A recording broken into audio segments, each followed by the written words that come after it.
시청자 여러분 안녕하십니까?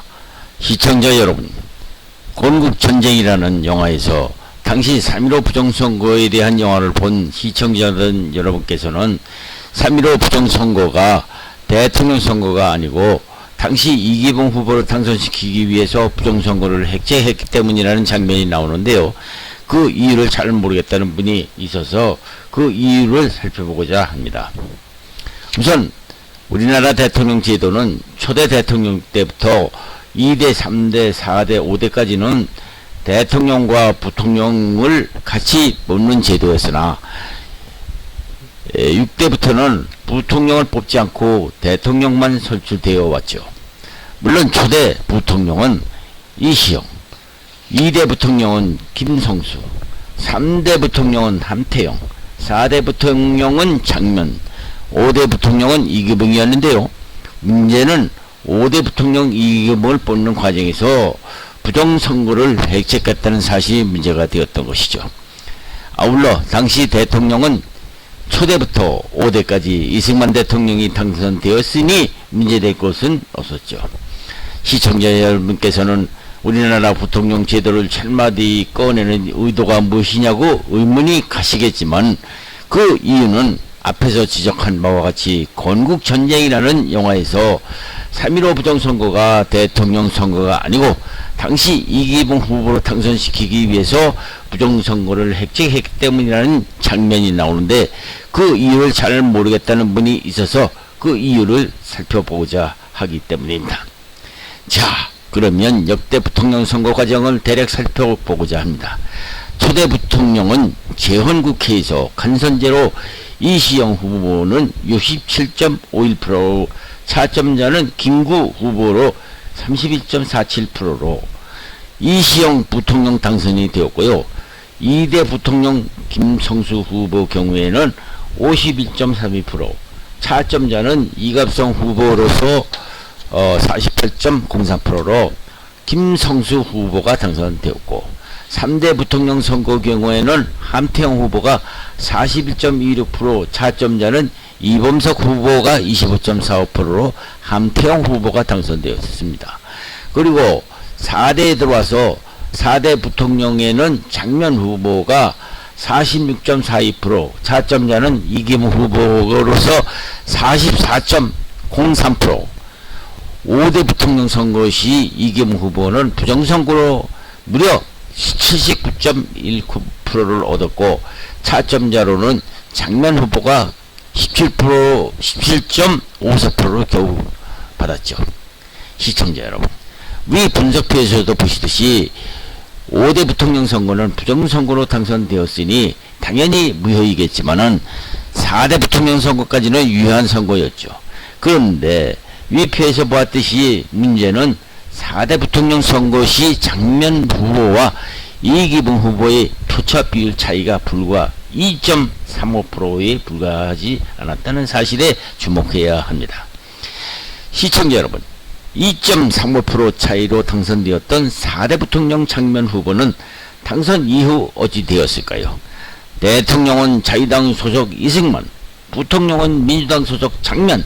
시청자 여러분, 입법, 사법, 행정부에서 행정부 수장인 대통령의 정당과 부통령의 정당이 이렇게 다르니 요즘도 국회와 대통령 관계에서 보았듯이 이승만 대통령과 장면 부통령이 서로가 서로를 못마땅하게 생각하는 것은 뻔한 것이죠. 드디어 4년 후에 문제의 장면 부통령은 1956년 5월 15일 정부통령 선거에서 신익희와 런닝메이트로 부통령에 출마를 했었죠. 선거 도중 신익희 후보가 갑자기 사망하는 바람에 정권 교체를 이루지 못하고 대통령에는 수석이 다른 자유당의 이승만 대통령이 당선되었지만 하지만 부통령에는 장면이 당선되는 이변이 벌어지게 된 것이죠. 자, 시청자 여러분, 오월동주라는 중국 고사가 생각나시죠? 이승만과 장면은 울며 겨자 먹기로 4년간을 대통령과 부통령 자리에서 여러가지 불편한 사건이 벌어지게 됩니다. 결국 4년이 다시 지나자 이기붕과 그를 추종하는 최인규 내무장관 등이 이승만 대통령에게는 말이 안 통할 것 같으니까 자유당 당직자들끼리 함께 5대 부통령 선거를 앞두고 각종 부정선거로 압도적인 79.9%, 거의 80%로 작년의 17.5% 비율 차로 압도적으로 당선을 하게 됩니다. 이를 본 국민들은 정부통령 선거를 다시 하라면서 거리로 나서게 되었고 4.19 혁명의 도화선이 된 셈이었죠. 이렇게 됨으로써 이승만 대통령은 국민이 원한다면 깨끗이 자리를 내놓겠다고 하고 정작 사건의 조작범인 이기붕 일가는 집단 자살하는 사건이 벌어지게 되었죠.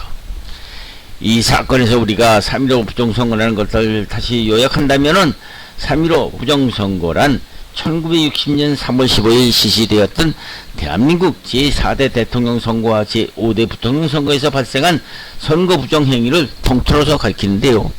1960년 3월 15일 실시된 제4대 대통령 선거와 제5대 부통령 선거에서 당시 선거 직전 민주당 대통령 후보였던 조병옥 후보가 또 사망하는 바람에 자유당 이승만 후보의 대통령 당선은 확실히 되었지만 문제는 4대 부통령으로 당선되었던 장면 부통령을 못마땅하게 생각하고 있던 5대 부통령 선거에서는 4대 부통령 선거 때 민주당 부통령 후보였던 장면 후보가 이기붕에 비해서 지지세가 우세했던 점을 감안할 때 지난날 4대 부통령 선거 당시에도 불과 2.45%로 자유당이 이기는 후보가 낙선됐던 점을 만회하고자 자유당과 이기붕은 또다시 5대 부통령으로 다시 재추선 출마하려는 민주당 장면 후보를 이기려면 특단의 대책을 마련하지 않으면 안 된다고 생각을 하게 되었던 것이죠.